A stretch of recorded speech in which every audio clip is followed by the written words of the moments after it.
Bullseye is back this Sunday, 8 o'clock on ITV1. And we're joined in the studio now by the daughter of the creator of Bullseye, Andrew Wood, that's Laura Wood, and Richard Ashdown, who is the new Tony Green. He is a darts referee himself, and he has stepped into those big, probably quite small shoes of Tony.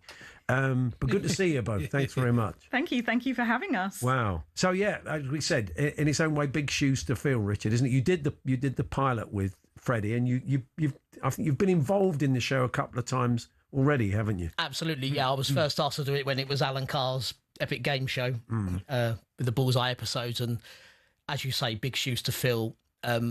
And to be honest, I feel like I've won Bully Star Prize myself by being asked to be in that position. It's still pretty surreal. I wonder what that speedboat was downstairs. Yeah, it really is. And as I knew Tony Green personally, I worked with him a lot at the Lakeside when we did the BBC coverage there.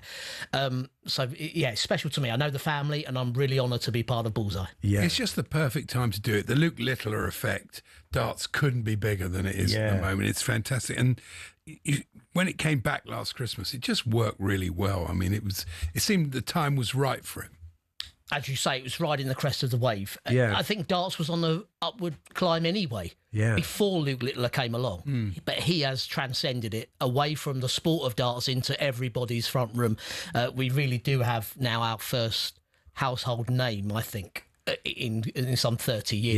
Yeah. It really is important for the sport of darts. And, of course, for the entertainment business with Bullseye. Yeah. So you've been around it, Laura, your whole life, I guess. Bullseye's always been part of your life, hasn't it? Indeed it has. I was actually born a week to the day after the first show aired. Wow. So it's very much, I have not known life without Bullseye.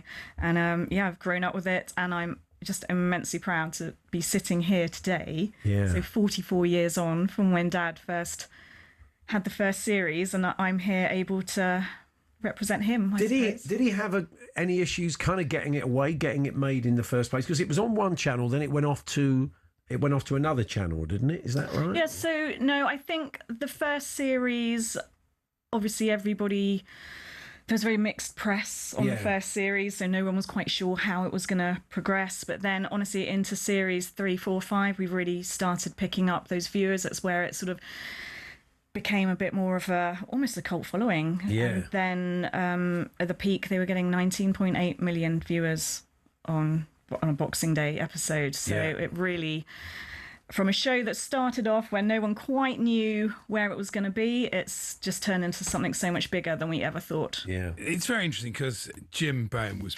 a genius. He was brilliant, and he came and talked to us about it. I was telling you, I went to see a whole Edinburgh show where Jim just basically talked about his life. Incredible. Times on Bullseye. It was really, really funny. But it's interesting because life's changed.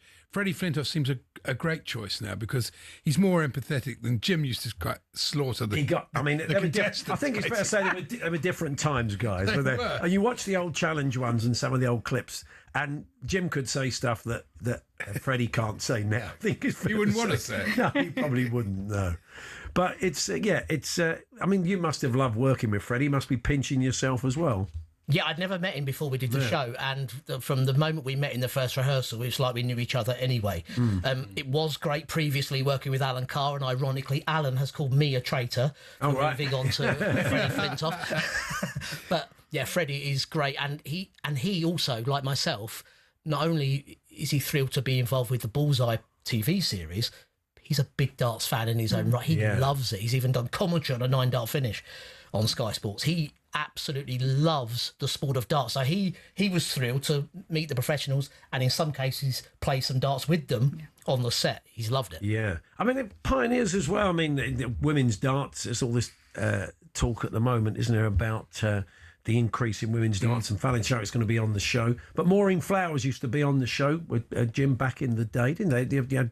The women pros would pop up on the show. Yes, honestly, the women pros, everyone wanted to be on Bullseye, and it was just a great platform for everyone, and especially the female players. And even more so today, we know that everyone's really keen to be on Bullseye. It's great to have Fallon, and just really excited for hopefully having some other females on in the next series. You've got Luke Humphries as well, haven't you? And Stephen Bunting. Michael Van Gerwen. Yeah, all the top players. That was always the case, wasn't it? It was always, Jockey Wilson and Eric and all these people always wanted to be part of this show. It was huge. What we were delighted with is the first list was, in the men's game, the top 4 in the world, and they all said yes. Yeah. They didn't have to go any lower. So that was great with Humphries, Littler, Van Gerwen and Bunting. And, of course, having the Queen of the Palace, Fallon Sherricker, that was great. And I love that you're already talking about Series 2, Laura. Yeah, I know. Yeah. It's not an exclusive. It's just, Are there any speedboats involved in the prizes? Yeah, have the prizes changed much? Well, I think, love the token corny prizes. I'm sure in one of them, if there isn't a tease made somewhere. Yeah. But I think there's a lot of the stuff's not made Trouser anymore. press. Yeah. It wouldn't be Bullseye if there were. And the sort of like that Tony would say in one, you say, keep the little lady happy with these heated rollers. There's certain things I said that definitely would probably be need a tweak. Some of the scripts probably don't they? With these his and hers bathrobes. I mean, that's some very odd prizes, didn't they? It was a eclectic old lineup. But that's what made the show memorable as well, didn't Yeah. it? Like, so many people still talk about those prizes, Yeah. and it's really lovely to see, especially like the tweets and comments on Facebook. So yeah, you'll have to tune in to see what prizes are in store for this series. Yeah. And I think the feeling has been there's a nod to the original series. Yeah. I think there has to be, doesn't there? Absolutely. You can't, yeah. It's like the cuddly toy on the old generation Exactly, they yeah. brought into the next series. And I think Bullseye have tried to do that, but it also has a very new, modern feel to it. So I think there's a good balance. Are you very protective? I guess you are, really. As in when they talk about what they want to do with the format, you have conversations along the way and say what you're happy with and maybe not what you're not. Yeah. Definitely. So it's a very privileged position to be in, that I can sort of represent Dad's formats, and obviously it's going from a half-hour show to an hour show. So yes, there have been some changes, and I'm always part of those discussions. So I feel that this version of Bullseye is very true to the origins of the show. And Andy and I worked with the director, a guy called Peter Harris, the original director back in the day. Sadly, no longer with us, but again, an incredible character. And again, he told us a few tales of behind the scenes at Bullseye, but he had a lot of fun. But he was quite a character, wasn't he, Peter? Yes, it was. I think I met Peter a few times. I was quite young in those original series, but that's the one thing I hear from people that have been on the show. So many people have such great memories. The cast, the crew, everyone had a fantastic time, and I think that's what gives it such a warm, cozy vibe for Bullseye. You've still got those guys that bring the big prize on in the coats that used to be there. You think they'd put those long brown, like they'd come to fix your telly, those long brown, but they're in the polo shirts these days. Yeah, one of them carrying a broom. Yeah.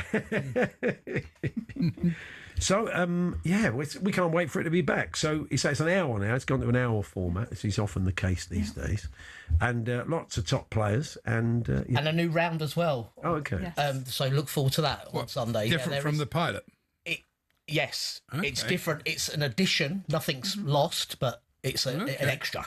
Right. And who do we know? Can we tell us who's going to be in the first episode? Will it be all those guys? Or you said Luke's in the first one? Luke Littler is in the first show. Okay. Yes. Brilliant. Excellent. We look forward to that. So 8:00 on ITV. Yeah, it's great to have it back. Luke was great in the pilot. He really entered into the spirit of the thing. Yeah, excellent. Yeah. He loved it, and it's a new thing for him. I mean, obviously he wasn't born when it was on, so this is great. That's very true. And he knows there's the heritage. He knows there's the history. So he's really pleased to be on it. Yeah, he was delighted. Brilliant.